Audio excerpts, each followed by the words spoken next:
ব্যক্তি হিসেবে কেমন ছিল এটা একটু বলতে যদি। আপু এতটা মাটির মানুষ ছিল, ধরো তোমার সাথে আপু ধাক্কা খাইছে, আপু তোমাকে 1000 বার সরি বলবে। আচ্ছা, বর্তমানে কারিনা কাইসার সোশ্যাল মিডিয়া একটা হট টপিক। তুমি তো কারিনা কাইসার আপুকে খুব কাছে থেকে দেখেছো এবং খুব ক্লোজ একটা রিলেশন ছিল। একটু যদি ব্যাক স্টোরি জানতে পারতাম। আপুর সাথে আমার পরিচয় 2009 থেকে। আচ্ছা, আমি তখন বিকেএসপিতে ছিলাম অ্যাজ এ সাঁতারু হিসেবে। তখন স্টেট লেভেলে খেলা হতো আর কি, এই এরিয়া ওই এরিয়া নিয়ে। তো তখন থেকে আপুকে চিনি।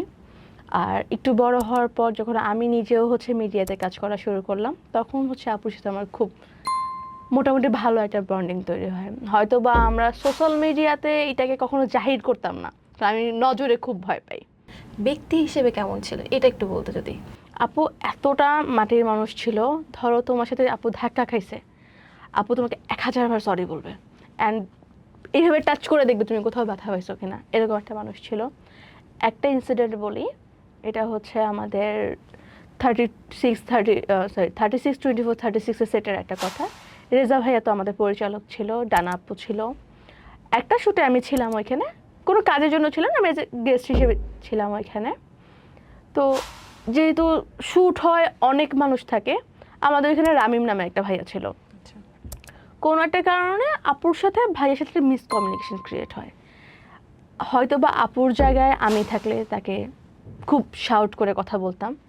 আপু এত সুন্দর করে বলতেছিল, ভাই আমি রিয়েলি সরি, তুমি এইটা আমাকে আবার বলো, আমি আবার টেকটা দিচ্ছি। ন্যাচারালি ফ্রেম পাওয়ার পর একটা মানুষের মধ্যে এই জিনিসগুলো থাকে না। They become egoistic and arrogant একটা ভাইব চলে আসে। না, আপু কখনোই অ্যারোগেন্ট ছিল না। আপু কিন্তু প্রচণ্ড বুলিংয়ের শিকার হতো। তুমি জানো কিনা আমি জানি না, 2016 কিন্তু আপুদের একটা এফএম ছিল। আচ্ছা, জানতাম না এটা। এটা আমিও এখন অনেক আগের কথা, যেহেতু এফএম এর নামটা ভুলে গেছি। তো আপুরা বিভিন্ন ধরনের কন্টেন্ট ক্রিয়েট করতো, ওইখানে অনেকগুলো আপু ছিল। তো দেখা যেত মাঝে মধ্যে আপুরা যখন শ্যুট করার জন্য বাইরে যেত, মানুষ প্রচণ্ড ধরনের বাজে কথা বলতো, আপু না বলতে বলতে দাও। তাহলে ব্যক্তি হিসেবে she was একদম very মাটির humble হ্যাঁ। and খুবই মাটির মনের মানুষ ছিল। আমরা সোশ্যাল মিডিয়া অনেক কিছু দেখতেছি, অনেক নেগেটিভ, অনেক পজিটিভ, অনেক কথা। সবার জীবনে কন্ট্রোভার্সি আসে, কার জীবনে নাই? যদি আমি একদম ওপেনলি বলি, আমার জীবনেও আছে। তুমিও কোনোদিন হয়তো কাউকে রাগ করে বসে এই সামনে থেকে যা। এখন যদি আমরা এই জিনিসগুলো ধরে বসে থাকি, তাহলে তো ভাই আমরা লাইফে কেউ কখনো আগাইতে পারবো না। একটা মানুষ সবাই খারাপ করে, সবারই খারাপ আছে, কিন্তু আমি মনে করি তার ভালোটা নিয়ে বাঁচা উচিত, ভালোটা মনে রাখা উচিত। এমন কোনো সিচুয়েশন আছে যেটা তোমার একদম রিমার্কেবল, অল টাইম মনে থাকবে, এমন কোনো ইম্প্যাক্টফুল স্টোরি আছে কারিনা কাইসার আপুকে নিয়ে? আপুর সাথে আমার 2023-তে একটা অ্যাওয়ার্ড শোতে দেখা হয়। আচ্ছা, 36-24 এর একটা প্রোগ্রামে। তো ওই দিন যেহেতু মাঝখানে অলমোস্ট 6-7 মাসের একটা গ্যাপ ছিল, আপুর সাথে আমার কোনো ধরনের কনভারসেশন হচ্ছিল না। আমি ভাবছি আপু আমাকে ভুলে গেছে। তো আমি অ্যাওয়ার্ড শোতে যাওয়ার পরে আমি পিছনে বসি, আমার ঠিক সামনে আপু, ডানা ভাই আর রেজা ভাইয়া বসা। আপু শাট করে ঘুরে বলছে, এই পিচ্ছি তুই আসছিস, আমাকে একটা ফোন দিয়ে আসবি না? আমি না বোকার মতো তাকাইছিলাম যে একটা মানুষ আমাকে মনে রাখছে। আমি মনে রাখার মতো কেউ না, আমি না সেলিব্রিটি, না আমি কোনো প্রোগ্রাম।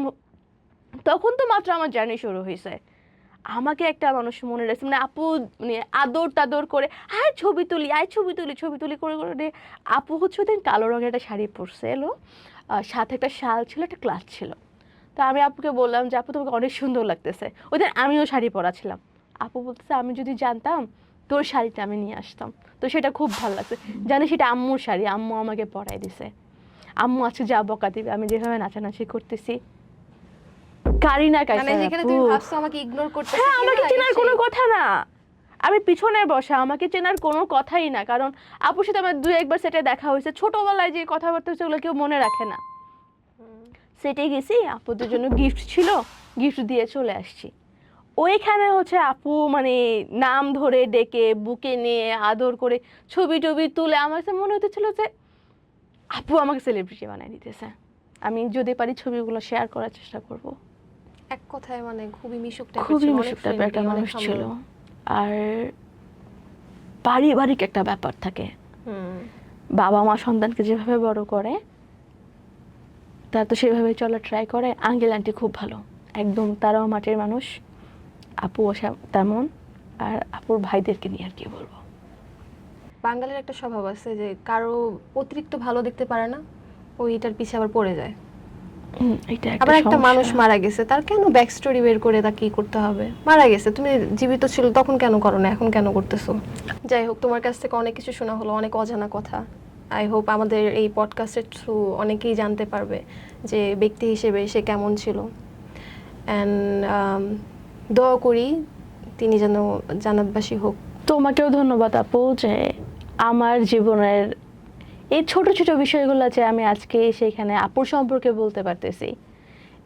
খারাপ লাগতেছে মানুষটা নাই, হয়তো বা মানুষটা যদি পৃথিবীতে থাকতো তখন বলতে আরো বেশি ভালো লাগতো। এখন আপু নাই, আপুর পিছনে বলছি। সত্যি আপু অনেক ভালো মানুষ ছিল, সবাই আপুর জন্য দোয়া করবেন। Thank you.